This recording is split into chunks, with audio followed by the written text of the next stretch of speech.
दोस्तों, मैं आज आप सबके लिए शनिवार को सुनी जाने वाली कथा लेकर आई हूँ। ऐसी मान्यता है कि अगर आप प्रत्येक शनिवार को इस कथा का श्रवण करते हैं तो सिर्फ इस कथा को सुनने मात्र से शनिदेव प्रसन्न होते हैं और आप पर उनकी विशेष कृपा होती है।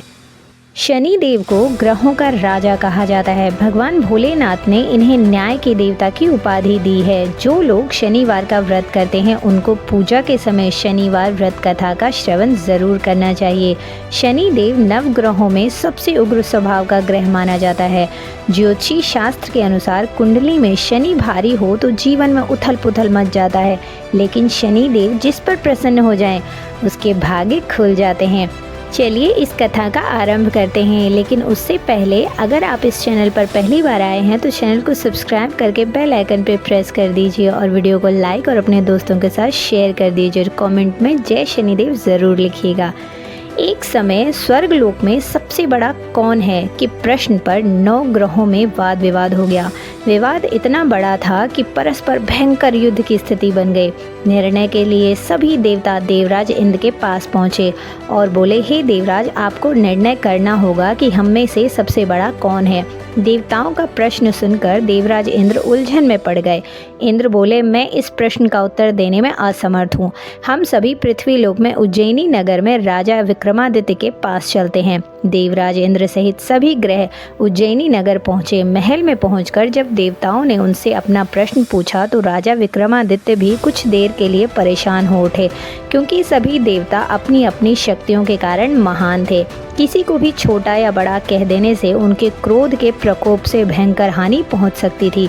अचानक राजा विक्रमादित्य को एक उपाय सूझा और उन्होंने विभिन्न धातुओं स्वर्ण, चांदी, कांसा, तांबा, शीशा, रांगा, जास्ता, अभ्रक व लोहे के 9 आसन बनवाए। धातुओं को गुणों के अनुसार सभी आसनों को एक दूसरे के पीछे रखवाकर उन्होंने देवताओं को अपने अपने सिंहासन पर बैठने को कहा। देवताओं के बैठने के बाद राजा विक्रमादित्य ने कहा, आपका निर्णय तो स्वयं हो गया। जो सबसे पहले सिंहासन पर विराजमान है वही सबसे बड़ा है। राजा विक्रमादित्य के निर्णय को सुनकर शनि देवता ने सबसे पीछे आसन पर बैठने के कारण अपने को छोटा जानकर क्रोधित होकर कहा, राजा विक्रमादित्य, तुमने मुझे सबसे पीछे बैठाकर मेरा अपमान किया है। तुम मेरी शक्तियों से परिचित नहीं हो, मैं तुम्हारा सर्वनाश कर दूंगा। शनि ने कहा, सूर्य एक राशि पर 1 महीने, चंद्रमा 2.25 दिन, मंगल 1.5 महीने, बुध और शुक्र 1 महीने, बृहस्पति 13 महीने रहते हैं, लेकिन मैं किसी राशि पर 7.5 वर्ष तक रहता हूँ। बड़े बड़े देवताओं को मैंने अपने प्रकोप से पीड़ित किया है।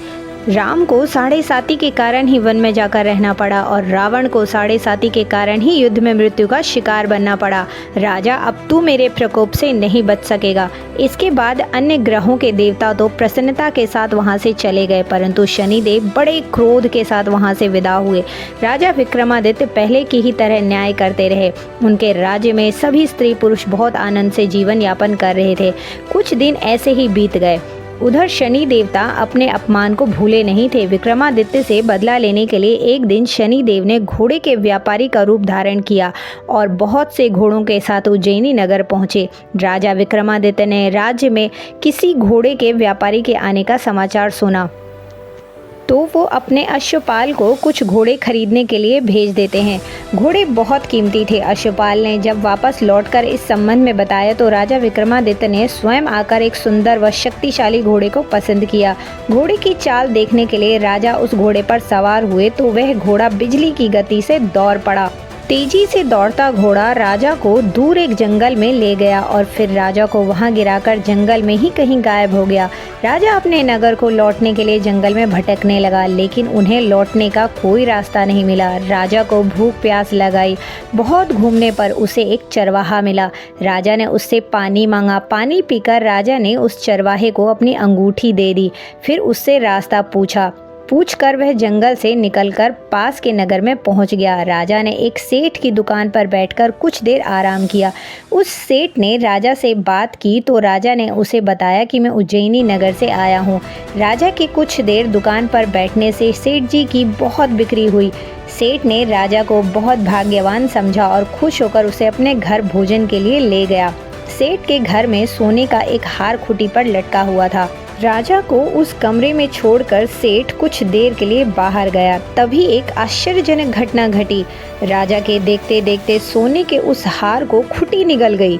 सेठ ने कमरे में लौटकर हार को गायब देखा तो चोरी का संदेह राजा पर ही किया, क्योंकि उस कमरे में राजा ही अकेला बैठा था। सेठ ने अपने नौकरों से कहा कि इस परदेसी को रस्सियों से बांधकर नगर के राजा के पास ले चलो। उस नगर के राजा ने विक्रमादित्य से हार के बारे में पूछा तो उसने बताया कि उसके देखते देखते ही खूंटी ने हार को निगल लिया। इस पर राजा ने क्रोधित होकर चोरी के अपराध में विक्रमादित्य के हाथ पांव काटने का आदेश दे दिया। राजा विक्रमादित्य के हाथ पांव कटवाकर उसे नगर की सड़क पर छोड़ दिया गया। कुछ दिन बाद एक तेली उसे उठाकर अपने घर ले गया और उसे अपने कोल्हू पर बिठा दिया। राजा आवाज़ देकर बैलों को हाँकता रहता। इस तरह तेली का बैल चलता रहा और राजा को भोजन मिलता रहा। शनि के प्रकोप की 7.5 पूरे होने पर वर्षा ऋतु प्रारंभ हुई। राजा विक्रमादित्य एक रात मेघ मल्हार गा रहा था कि तभी नगर के राजा की लड़की राजकुमारी मोहिनी रथ पर सवार उस तेली के घर के पास से गुजरी। उसने मेघ मल्हार सुना तो वो बहुत अच्छा लगा और वह बहुत खुश हुई और दासी को भेजकर गाने वाले को बुला लाने को कहा। दासी ने लौटकर राजकुमारी को अपंग राजा के बारे में सब कुछ बता दिया। राजकुमारी उसके मेघ मल्हार से बहुत मोहित हुई थी, अतः उसने सब कुछ जानकर भी अपंग राजा से विवाह करने का निश्चय कर लिया। राजकुमारी ने अपने माता पिता से जब यह बात कही तो वे हैरान रह गए। रानी ने मोहिनी को समझाया, बेटी तेरे भाग्य में तो किसी राजा की रानी होना लिखा है, फिर तू उस अपंग से विवाह करके अपने पांव पर कुल्हाड़ी क्यों मार रही है। राजकुमारी ने अपनी जिद नहीं छोड़ी। अपनी जिद पूरी कराने के लिए उसने भोजन करना छोड़ दिया और प्राण त्यागने का निश्चय कर लिया। आखिर राजा रानी को विवश होकर अपंग विक्रमादित्य से राजकुमारी का विवाह करना पड़ा। विवाह के बाद राजा विक्रमादित्य और राजकुमारी तेली के घर में ही रहने लगे। उसी रात स्वप्न में शनिदेव ने राजा से कहा, राजा तुमने मेरा प्रकोप देख लिया ना, मैंने तुम्हें अपने अपमान का दंड दिया है। राजा ने शनिदेव से क्षमा करने को कहा और प्रार्थना की, हे शनिदेव आपने जितना दुख मुझे दिया है अन्य किसी को ना देना।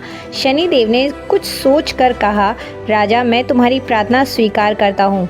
जो कोई स्त्री पुरुष मेरी पूजा करेगा, शनिवार को व्रत करके मेरी कथा सुनेगा, उस पर मेरी अनुकंपा बनी रहेगी। प्रातःकाल राजा विक्रमादित्य की नींद खुली तो अपने हाथ पांव देखकर राजा को बहुत खुशी हुई।